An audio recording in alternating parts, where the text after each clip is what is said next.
Hello, and welcome to the Leading Sustainable Success podcast, brought to you by Telos Partners. I'm Adam Campbell. In this podcast series, we explore key themes that help leaders to create and sustain success in their organisation. In this episode, we're joined by Coralie Hooper to discuss and explore key themes relating to the topic of leadership. Coralie, welcome to the Leading Sustainable Success podcast. Great to have you here. Thank you for having me. Very good. For those people who are listening or watching for the first time, perhaps you could start by just giving a little bit of background about yourself and who you are and what you do. Gosh, who I am and what I've done quite a lot. So I've worked at, it's 40 years this year that I have been in a business. So started off as an accountant, that was my sort of trade, but moved then into what's known broadly as learning and development. And so that learning and development started with technical, teaching accountants, but moved very quickly into what we call management, career development.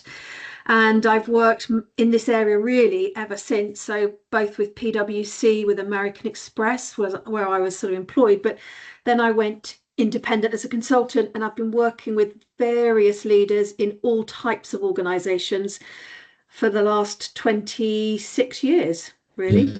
And for 21 of those, you and I have been on plenty of planes, trains and automobiles. I was going to say, you know an awful lot about, yes, we've been in the room an awful lot together. So, yeah. I'm looking forward to our conversation today. We're going to be focusing in on leadership, really, I guess, around that and that particular lens. But before we do, a question that I'm asking everyone on the podcast, so I'm going to ask the same of you, is, what does leading sustainable success mean to you? So for me, and I'm quite clear on this, it's about doing the right things as an organisation that will ensure that it lasts beyond just whoever that leader's tendency is, even beyond their successors, but it's beyond into the long term, and it's doing good for whatever community, whatever organisation that they're a part of.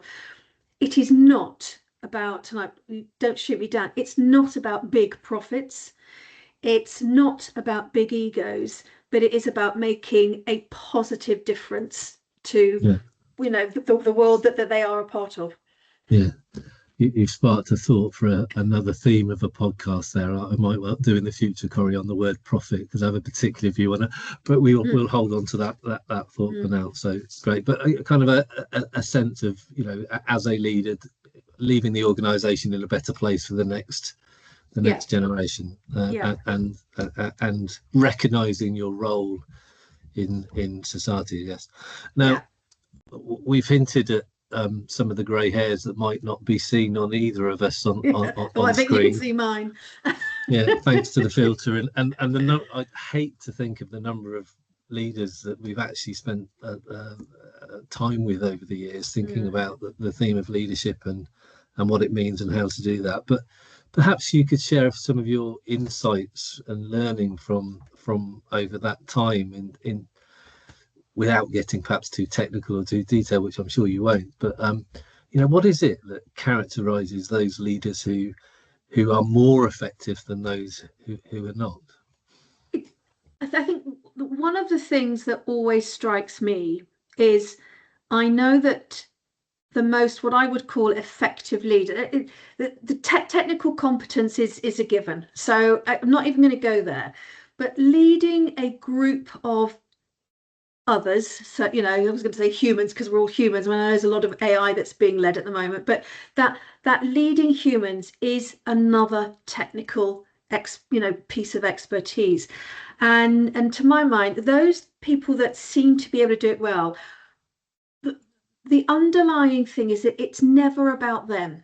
It's always about the others that they are leading, that they are interacting with. And whenever I'm sort of thinking about leadership, people ask about, leadership development, what do you bring in? To my mind, it starts with, and I call it leading self. So knowing who you are, knowing about, your strengths, but, where your weaknesses are, what's important to you, what your values are, what your ethics are. So there's something about leading yourself and being able to bring the very best of yourself to what you're doing. Then the next layer is being able to lead others. And that, to my mind, is about being able to recognize that we're all different, that everybody needs something a little bit different. It means, as the leader, being able to adjust for that, but also being able to influence, to be able to make decisions, to help others, to guide others, so that they are, building the next generation themselves of leaders. And then there's the next step, which is around, you then need to be able to lead a business. So that's about the strategic skills, the business acumen. So it's not the technical expertise necessarily of what they were brought up with. So in my case, I was an accountant, so people would assume me to be able to do the finance, but actually being able to see broadly across a business and understanding, the environment we're working in, the political, geographical, the legal aspects, the market aspects, understanding all of that and bringing it together and helping the whole organization to understand what does it mean for us.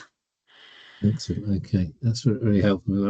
I'm reminded of an earlier conversation I had on the podcast with Peter Ward, where he used the phrase that Tim Spiker from Tim Spiker, yeah, inwardly sound, others focused. Yeah, so that's a very nice summary. I also reminded of the conversations we have in the rooms with people talking about those three things almost being like three things that you've got to juggle at any particular point in time. You've obviously spent a lot of time in the room with leaders, so perhaps an opportunity to share some observations or lessons from what you've seen of people grappling with this topic and how they develop itself. How have you seen kind of people take hold of that stuff, step up, lead, in the rooms? What sorts of things have stood out for you over the last 20 years or so?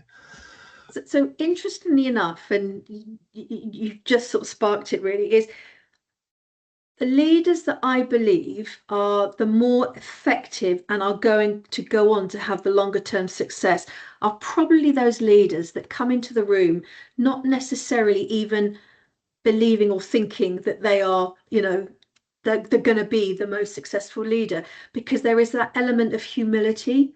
And often and I know some people hate this word of imposter syndrome, but there is something about, am I really going to be able to do this? Because it's a real responsibility, I think, to be a leader. But once they understand that actually humility, when they look at other leaders that have inspired them, having someone that's not superhuman, but is actually a human being that I can talk to, that understands, the pressures, understands what makes people tick, how you can really get the best out of other people, is a real asset. And helping people, one of the most brilliant things that we get to do is to see somebody start to see that for themselves, and you see them starting to say, oh yes, I did do that, oh I can do that, and they start to go out, and it's often, leadership isn't anything big. Leadership is about taking care of the small things, noticing the small things, and doing the right thing, for the right person. It's about having really high standards. But having those high standards of yourself and everyone else, but in a way that you encourage people to get there. I always see, it's not about blame, who's done it wrong. It's about actually what can we learn from this. So, having that growth mindset, being able to see opportunity, that's the most important thing for me. As you're talking, I can always picture all the frameworks and things that we use, to help people come to that realization. I think one of the most enjoyable things, Coralie, I've spent in times in a room with you and over the years is getting to know people as leaders and seeing them progress, not just in terms of the time that we have with them in a room or in a conversation, but throughout their career. So I think back to some of the times you and I have spent in Brussels, and where some of those people who are first time team managers are now in their careers. Is there anything that kind of stands out for you in terms of those sorts of experiences or people, how you've seen people flourish over the course of their career? Yes, there are a few. And there are a number of, and actually what's really interesting is that the people that I have seen go on to have real success, but what I would say is on their own terms, so not feeling they've got to mold into or do what an organization thinks they need to do, but to be able to bring their full self to whatever they're doing. And it was one person in particular. She enjoyed the experience of being part of the program so much. It really helped her to step up to the next level for her, that she came back to help teach. And so she was then inspiring that next generation. And she could legitimately say, I've sat where you are, I know the work you do, I still do the work you do, and this is how you make a difference. And this is how you can do it in such a way that feels right and feels, a positive experience. And since then, and I'm still in touch with her, she has gone on, she went on to actually work for the chair of that large organization. Right. And that was the point at which she started to come up with, there was a few struggles, because actually she was being asked to do things in a certain way which didn't fit with her values, or she felt there was a lot of talk but no real action. And she is now in a different organization where, I mean, I talk to her probably once every 2-3 months, and she is thriving. She now has the ear of the the board. She comes at everything from a yes, she wants it. Of course, she wants the organization to perform, but it's not about performing just today. It's about building a business that can sustain and last. And for her, it is about values. It's about the right culture, and it's around ensuring that their leaders have the opportunity to be themselves within that culture that is all about how can we leave this organization in a better place than it is now for the next generation, while still delivering what we need to deliver right now for our clients. Okay. Yeah, I think I can picture the person. You can probably picture, who it might be. All from 3.5 days in a room, probably in Brussels, I guess, as well. Yes. Yeah. And what's a few stories we could tell from our time in Brussels? I know. Yeah. Kind of brings me a little bit, I guess, Coralie, on to the theme of development, because leadership development sometimes get a bit of a bad rap, doesn't it? So I kind of want to lean a little bit into talking to you about that. So I've got a real sense from what you talk about. Leadership is something that you can learn from what you've talked about. But from a development perspective, what is it that you've seen work and effectively in that sort of space? So I think you're right. I think there is. I think there is a leader in all of us somewhere, but that leadership will never ever look the same. And there are some people who they will lead from a place of real sort of almost timidness and quietness, but there will still be something about them, because it's not about saying I am the leader. It's about people saying you're who I want to follow. And it's about how you do that. And so I think in terms of development in a room with people, it's helping people to really discover their own leadership style. So there's loads of stuff out there that says you're this type or that type of leader. Actually, I don't care what that test is. I don't care what color you are. It's about drawing out. So what does that say about you, and how can you access those parts of you that will have a real positive impact?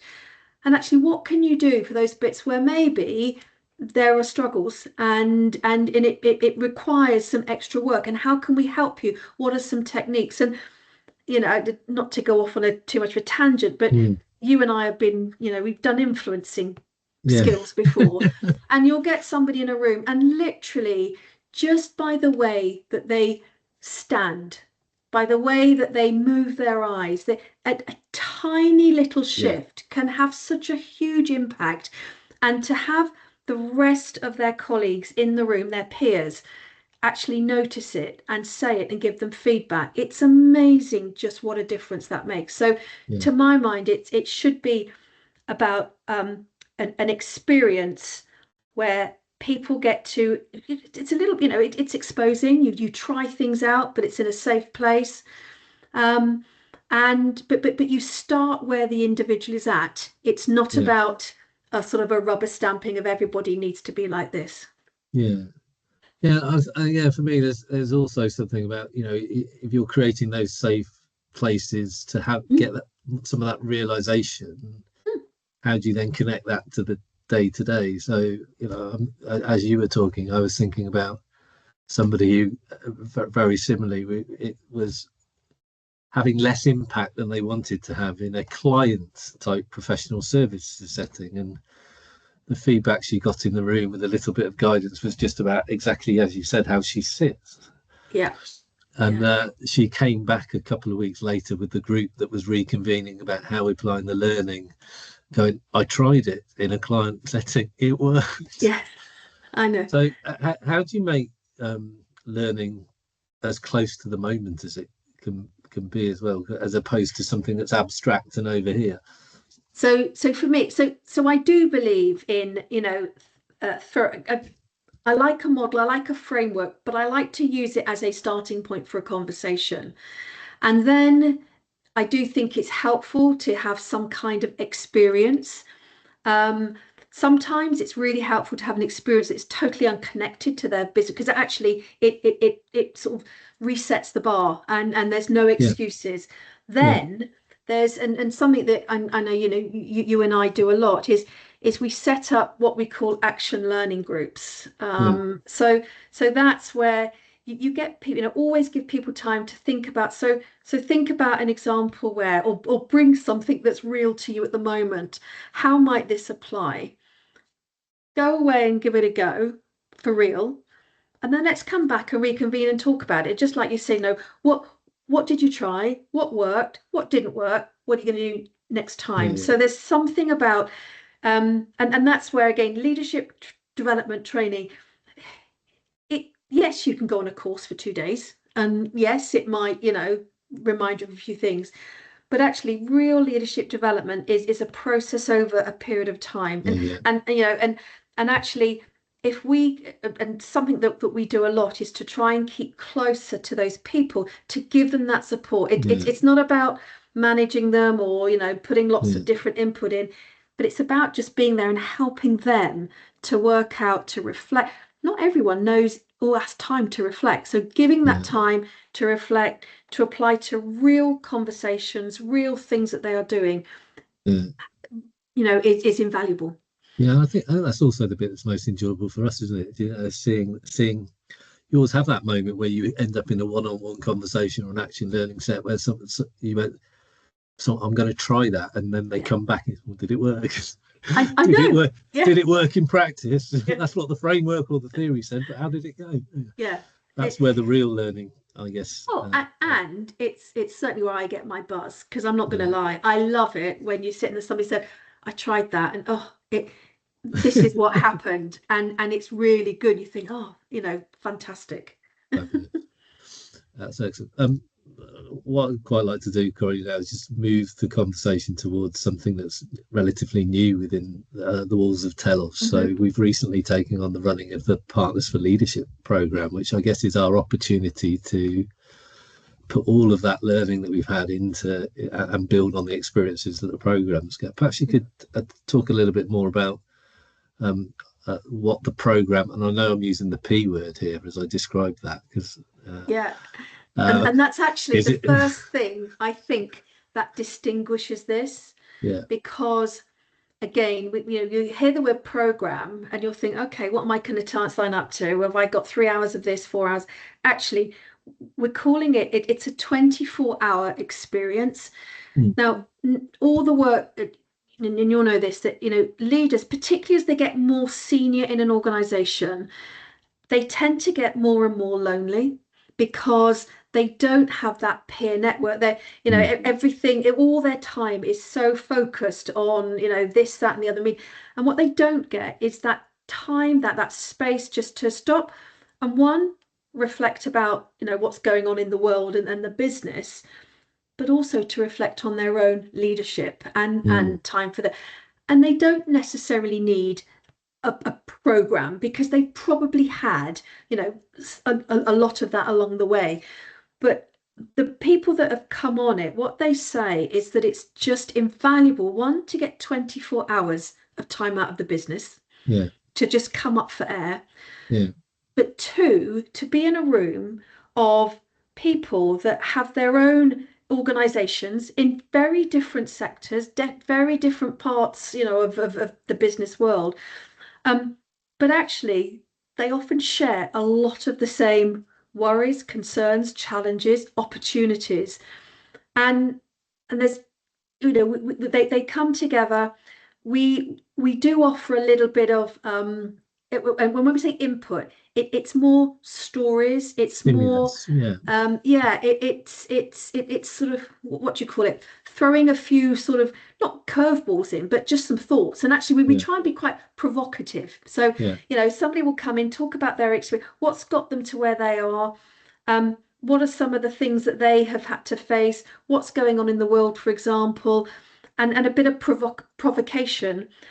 And then actually it's about the group discuss it. Well, what does that mean for us? What does that mean for me? What could that mean? Is this, and it's not about right or wrong. It's just about having that dialogue and space to think. And we use a place called Cumberland Lodge, which is in Windsor Great Park. And that is a place that was, it's become a place. The charitable organisation was founded because it was about, how do we bring communities that are very disparate, very different. And it's not about having to agree, but being able to actually engage in dialogue and learn how to do that in a harmonious way. And actually, I think if we can do that for our leaders, that's a skill in itself. So that's the great bit. And of course, that experience is for 24 hours, but a cohort might be together for 2 years. So coming back. Yeah, sorry, I was focusing on the 24 hours. You're absolutely right. What we've done is we've actually got to the place of being able to draw up a sort of 2-year experience, because and again, not to go into technical, but the 7 elements that we talk about of our swirl, in terms of building a business, we focus, each one has a loose connection to one of those. So focusing on sort of a leader at the center of this world, that real purpose, somebody that driven, finding the right team. What is it about? Find the right team. What works, what doesn't. Ideology, system, all the stuff that culture and values, the things that are important, and we'll get speakers to talk about it. And again, over a 2-year period, you start to meet people that you're building up a rapport with. 2, you might meet new people, because people will come in and sort of leave. And 3, we have what we call, as part of the experience, critical friends. And a critical friend is someone that is there to be just that. They're not there to be a coach. They're not there to be a mentor.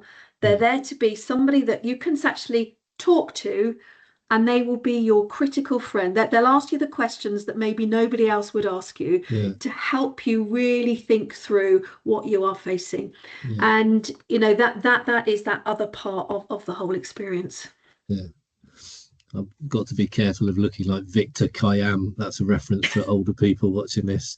I like the razor so much I bought the company, but it's a program we've obviously taken on. Actually, I've experienced it as a participant, so I can speak firsthand of that true benefit of taking time back. So let me ask you then, Adam. Yeah. What has been? Oh, I know. Don't turn the tables. What has been your biggest sort of takeaway so far? The thing that's made you stop and think, and perhaps impacted your own leadership? I think I'm the type of character that's quite fast paced and always on the go. So I think you're right, that opportunity to stop and reflect and hear others, share with others, get input from others is invaluable. Having that stimulus to provoke thinking and encourage application relevance is key. and like any of these things, I always come away with leaving with one or two ideas, but the fact that you're coming back the next time, and that we've got a growing cohort of people who you're seeing at the same time, because obviously we're trying to rebuild is all also really helpful. The added benefit for me is actually I've got half a dozen clients who run the program as well, so I get to spend some time with them, get understanding more about the challenges they're facing in their business. So it's been I think a really valuable early experiences of integrating the program into our business. Great, yeah. But actually, could you give a little bit of background to it? Well, because we're taking it on, I guess, in the same way that you've talked about leaders taking on a business and leaving it for the next generation. We're taking it on from one generation, and so could perhaps you give a little bit of background to the program itself? I'll do what I can. I might not be 100% accurate, but so it was a program, and it started at the Exeter Business School, and it was run, and clients, including people like the RAF that are still part of it now, and it was run as a leadership development experience, bringing in some academic sort of thoughts and inputs, but then having this experience of coming together and having that dialogue, that conversation. And I think a number of things, we've had COVID, of course. I think it was getting to a place where the founder needed to find another home for it, because they didn't want to lose, because it certainly the RAF really find value, and so we didn't want to lose it. And so there was a conversation with Peter, and it really did align with our ideal of what we think leadership is. So we said, right, we'll find a way to sort of bring it in. So we brought it in to Telos. It's still branded as Partners for Leadership, which is what it always is. But we are looking to rebuild it, because it did, it did sort of have fewer participants for a while, which then that's not so good for the cohorts, because you want a good number of people. We try and have ideally sort of about between 12 and 15, because that's enough for conversation, for diverse thought, but it doesn't it's not so small that you can't really make it, or it's not so big that you can't get everyone's sort of voice in the room. So that's what we're doing. So. And having that stimulus of people from the RAF on there, and the fact that they're committed to it is again been a really and energizing thing for me to learn from them. And it's great, because actually some of what they share it's almost again sort of covering biases and preconceptions, because military, that's not the kind of leadership we need in businesses, but they bring some nuances to it that you think, oh my gosh, actually that's real decisiveness, making really rash decisions, and attention to detail, things that we don't necessarily think of and wouldn't necessarily put in a leadership development program. You get to think about it, and actually that's a really interesting perspective. Definitely about that. That's been a good thing. Perhaps you could say a little bit more though about who the program's aimed at though. So we've got 12 to 15 people. Who are the type of people who are typically there? So it's aimed really at people that are pretty senior in their career. So they've probably had quite a bit of experience as a leader. I think originally it was sort of C-suite, it'd be great for a CEO, FD, or aspiring C-suite member. And that's probably who's going to really benefit from that experience.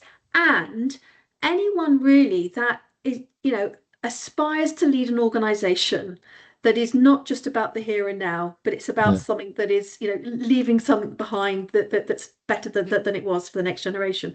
And so, we've had, we get CEOs, we get C-suite, we get chairs of charities, we get, senior people in the RAF, we've had doctors, we've had chief of fire brigade, we've had an awful lot of different people.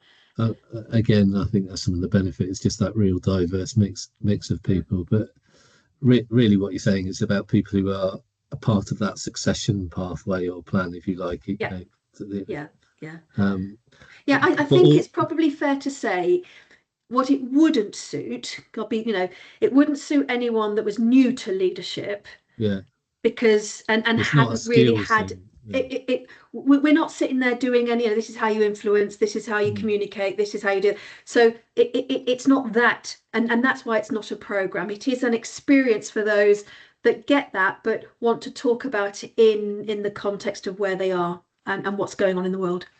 lovely. If someone wanted to find out more, where would they go? They could go to our website. Yeah, There is also the Partners for Leadership website. yeah. I'm going to ask you to put a little Uh, note on for people to go to because I yeah, don't know. I'll do Go. that. You'll test my technical capability at There the we end of go. this and working out how we put some type of flash up or something like that. But we'll Exactly. see. Yeah, yeah, yeah. Um, But telluspartners.com and look at Partners for Leadership. yeah, That'll but be it. yeah, excellent. Thank you very much. Corey, I very much enjoyed the conversation. We're coming towards the end of it now. So as we start to close down the discussion, perhaps a final question for you. If someone was coming up to you, if a CEO was coming up to you and saying, I think we need to do something about leadership in our business. I need to create a step change across the business. What would you say? What comes to mind? So I've had this conversation Oh, right. and and You may have thought we and prepared that. well, no, because and you might be thinking, oh yeah, now I remember. So when I said I've had that conversation, that was the direct from. It was a large engineering company that we have worked with, Yeah, and he said, I want to create a step change in my leadership. yeah, So my question is, what does a step change look like to you? yeah, How would you describe that? And what that does, and so you know, and for him, it was about people having more confidence to step in and yeah, take ownership and accountability. It was about people working across the group because it was quite siloed. And it was about, yeah, much more we and not my group.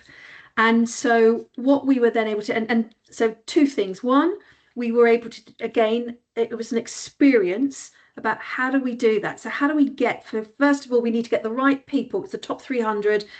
And it was about them understand engineers as well. So yeah, start with me. yeah. How do I lead myself? So they, a little bit of getting to know themselves and that vulnerability and Hmm. humility. How do I also lead the group, but also how do we lead the business? How do I start to think about we, not me? But most importantly, actually, Mr. CEO, you need to put your money where your mouth is and you need to be part of this. You Yeah, don't need to come on the program yourself, but you do need to be there because you need to be able to be part of this so that the people that you're asking to step up can see that you're all taking a step up. yeah. I know the program you're talking about there, and again, I can picture the rooms that we were in. But some of the conversations with the exec and participants over dinner at the start of that program were really fruitful. And I guess what you're talking about, leadership has a context there, really, isn't it? Which is the business. So how do we bring, if we're thinking about any form of development of leadership, how do we bring that in and attach it to the CEO's Yes. agenda? Yeah. Yeah. Um, And, yeah, and his executive team as well. yeah, yeah, Because you get one bad apple in the cart that doesn't buy in, that doesn't get it, yeah, you may as well not bother. yeah. And I do remember again from the action learning section there some of the stories that were coming out of that about the impact they were having, not just on self but also on the business. And Huge, there was huge. innovation and new products being created within an action learning set or between groups at particular points in time. Yeah, yeah. And you were seeing people move across that. So in terms of leadership, there were leaders that were going from one part of the business to another part of the business. So there was learning, there was cross-pollination, but there was also, that pipeline of Mm, talent that was yeah, coming through and going up across the whole organization, not being sort of stopped or siloed. okay. So yeah. Fantastic. Coralie, it's been a fantastic conversation. Lots to take away, I think, there. But the kind of that sense of leading self, leading others, leading business, how do you integrate that into something over time to really make an impact on how people lead authentically? Yeah, and yeah, and you know, if you the one thing I would say, I think people will only lead people, people will only follow someone that is really, and the authentic is overused, but it's someone that knows themselves, is true to themselves, Yeah. and will make difficult decisions if they are the right decisions to be made, because it will be done in the right way. Fantastic. Thank you. Thank you very much, Coralie, for your time. Pleasure. Been And fun. enjoy the rest of your day. And you.